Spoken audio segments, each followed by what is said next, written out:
Bir Vietnam gününden selamlar. Şimdi bu videoda umuyorum ki sokak yemekleri tadacağız. Çok fazla sokak yemeği var. Bilmiyorum, belki farklı günlerde yediklerimi de toparlayabilirim. En büyük avantajım, çok fazla bana beyaz tişört alınmış. Daha önceki gözlemleri sırasında Tao dedi ki sen hep tek tip kıyafet giyiyorsun, onu fark ettim. O yüzden de rengarenk almadım. Genelde siyah giyiyorsun ama siyah da buraya uymaz dedi. Çünkü çok sıcak burası gerçekten de. O yüzden de dedi sana bir sürü beyaz tişört ve şort aldım. Dedim harika, tamam. Tam benim istediğim gibi. Evet.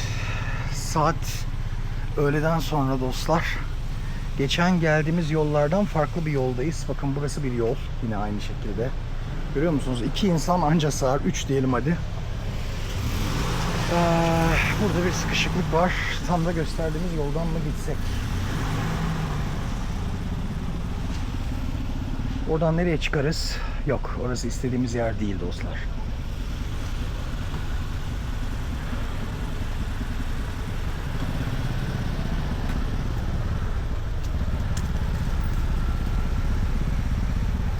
Evet, 2 geniş arabanın geçmesi çok zor gibi.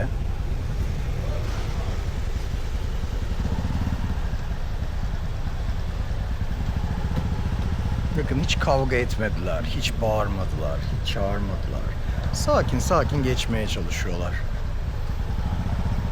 Özellikle bakıyorum birbirlerine bir kötü bakış, bir sinirlenme var mı diye. Hiçbir şey yok. Rahat rahat böyle santim santim santim santim geçtiler.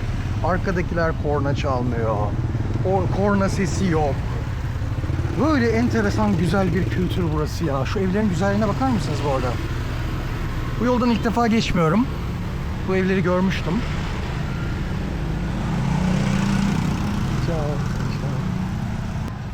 Yani böyle harikalar ya. Gerçekten. Hani birçok yerde özellikle saat 5-6 gibi iş çıkışında trafik sıkıştığında bu tip sıkışıklıklar gördüm. Ama ne bir çatışma, ne bir kavga, bağırma. Yani konuşmuyorlar bile neredeyse. Küfür yok o yüzden. Çok enteresan bir küfürleşme. Çok sakinler. Gerçekten çok sakin ve çok güzeller. Evet. Şimdi haydi yemek yiyelim.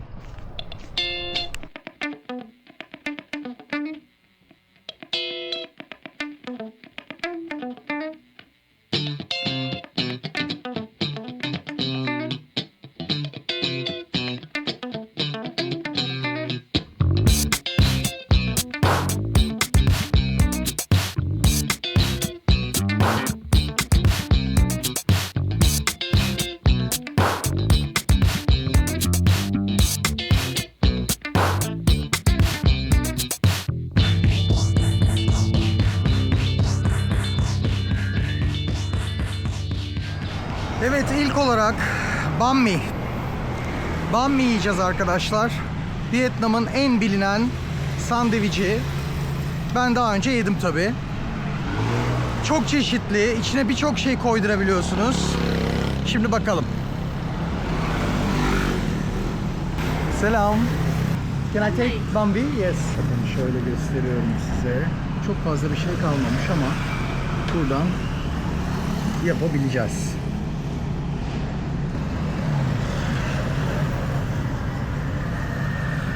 Bir de içecek bir şey alıp burada sokakta tüketebiliyoruz. Arkadaşlar banh mi bu. Şöyle içinde, yani benimkinin içinde salata, maydanoz, pate. Pate böyle bir Fransız kreması gibi bir şey. Bilenleriniz vardır belki. Onun dışında böyle balık ve benzeri var. Şimdi ondan tadacağım.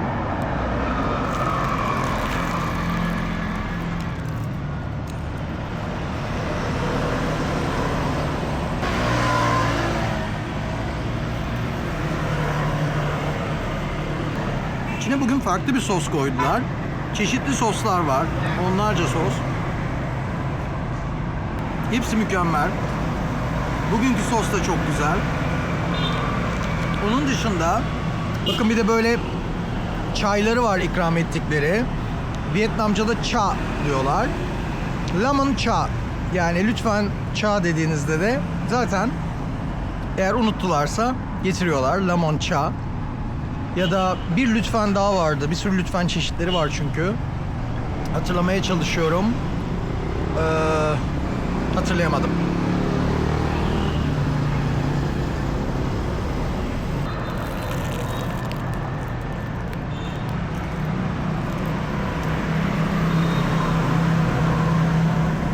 Daha önceki videoda söylemiştim. Çok çeşitli sokak yemekleri var. Hepsini gösteremem. Yani herhalde hepsini göstermeye kalksam haftalarımı alabilir. Bence çok temiz. Yani ben bir haftayı aşkındır sokak yemeği yiyorum ve hiçbir sorun yaşamadım. Ama bu herkes de böyle midir? Herkesin vücudu da aynı değil. Ama ben çok sevdim. Benim için çok güzel ve temizdi yani, öyle söyleyeyim.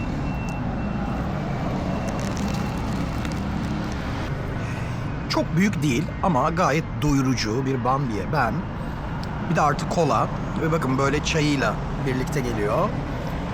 Toplam 40.000 VND verdim. Yani çok uygun gibi geliyor bana bu. Yani yukarıya yazacağım zaten. Bir de üstüne böyle çayı alıyorsunuz. Bu çay bizim çaylarla hiçbir alakası yok. Benim çok hoşuma gidiyor. Soğuk, şekersiz, su gibi. İlk içtiğimde Allah Allah su falan içiyorum herhalde dedim. Bir aroma var sadece. Böyle bir çay. Ama su ile çay arası bir şey yani. Aşırı açık bir soğuk çay.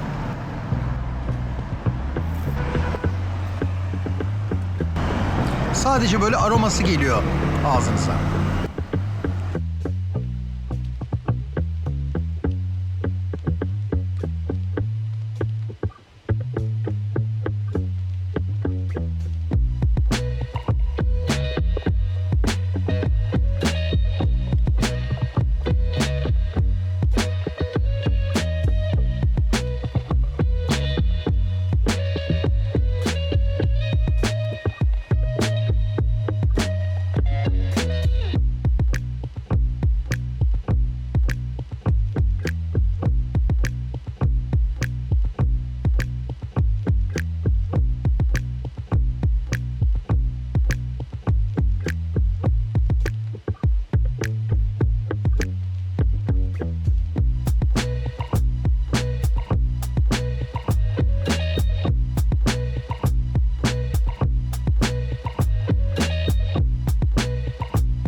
Arkadaşlar şimdi yemeğimi sipariş ettim. Bu ikinci yemeğim.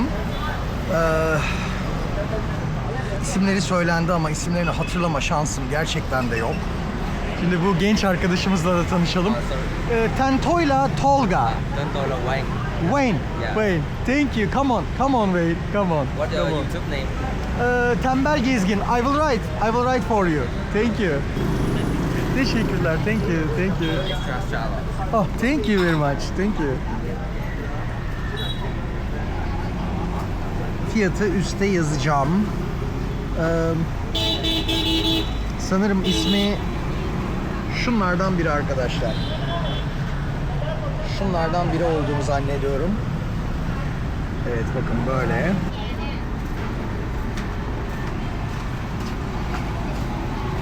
Bu oldukça sıcak. Yani çok sıcak gerçekten.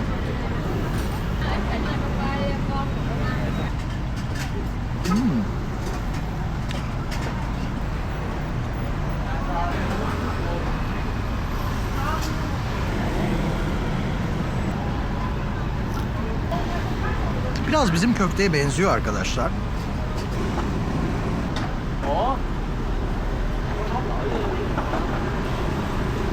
Bence çok güzel. Gerçekten çok güzel.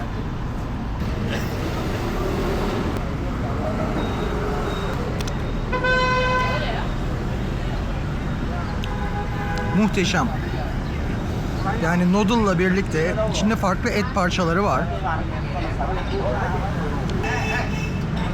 İstiyorsanız önce çorbasını içiyormuşsunuz. Sonra diğerlerini yiyormuşsunuz. Ya da tam tersi benim gibi önce bunları yiyip sonra çorbasını da içebilirsiniz. Ama gerçekten de çok güzel.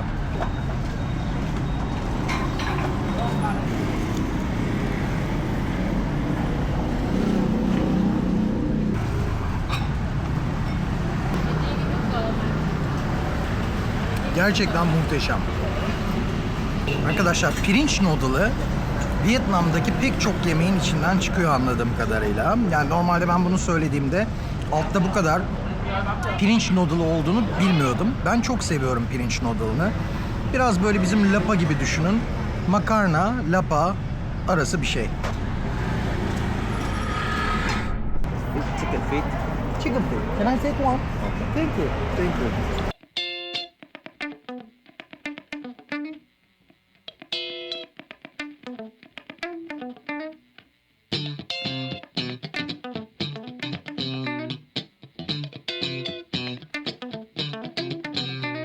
Şimdi şöyle bir şey geldi. Buna bakacağız. Evet, şöyle bir et zannedersem bu.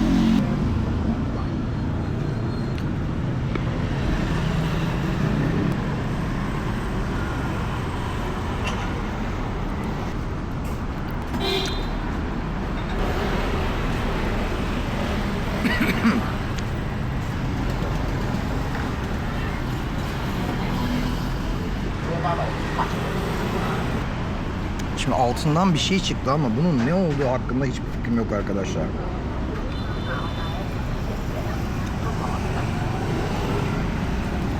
Yani bunu bir sorayım ben ya.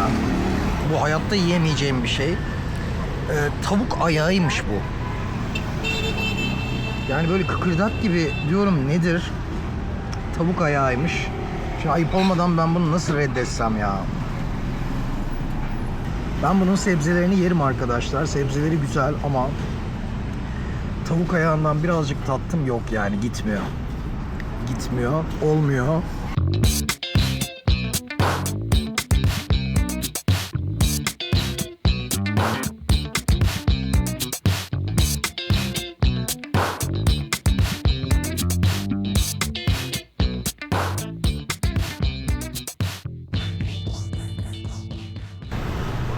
$150.000 VDN verdim.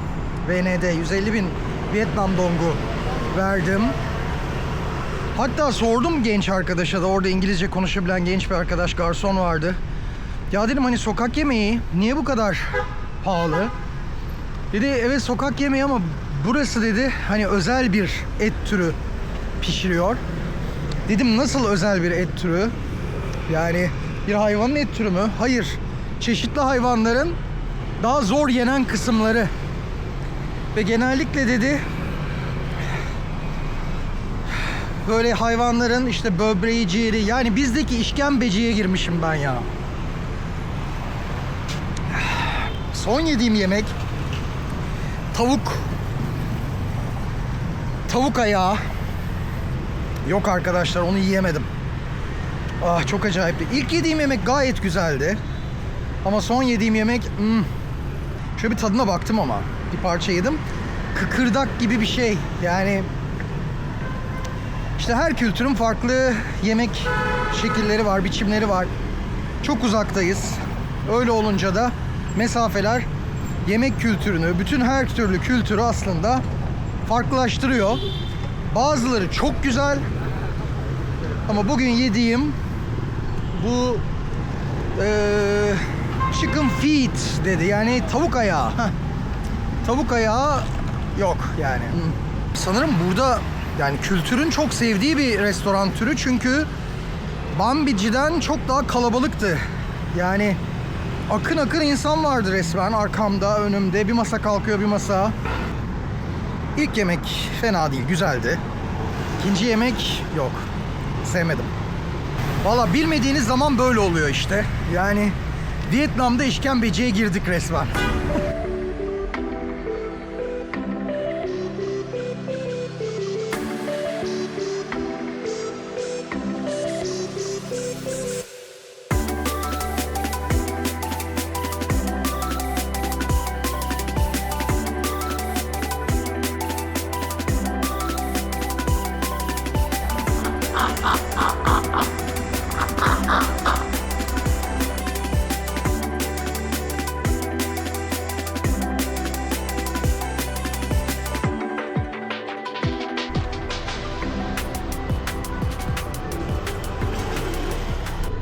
Coconut Milk Cafe diye bir kahveleri var.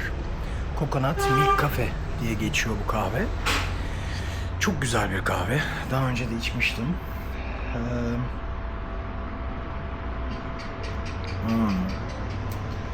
Hindistan cevizini sever misiniz bilmiyorum. İçinde Hindistan cevizi parçaları var.